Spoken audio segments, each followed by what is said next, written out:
previously we disabled our domain controller's Windows firewall for our connectivity check from our client virtual machine to our domain controller.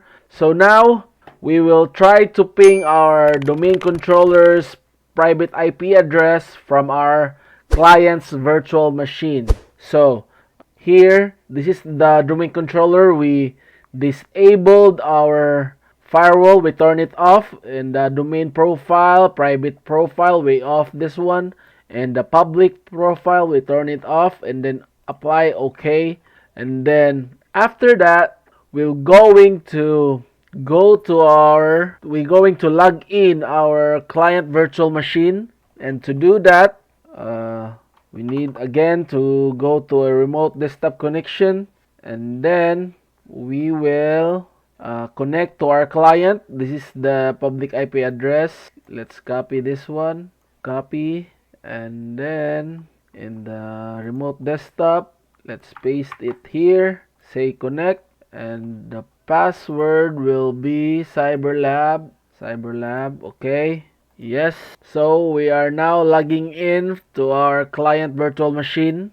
We will try to ping our domain controller this time. So to do that, we're now logged in our client virtual machine. To ping, we need to open a PowerShell.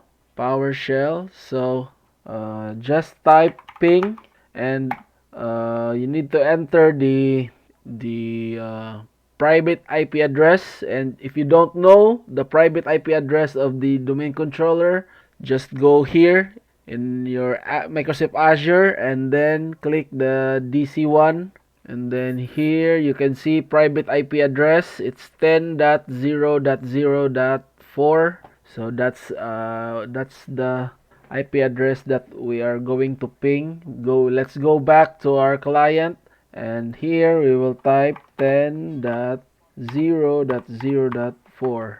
As you can see, we are pinging our domain controller server, and packet sent 4, receive 4, lost 0, and we are successfully ping our domain controller. So next we will try to check our ipconfig/all and see if our DNS server here is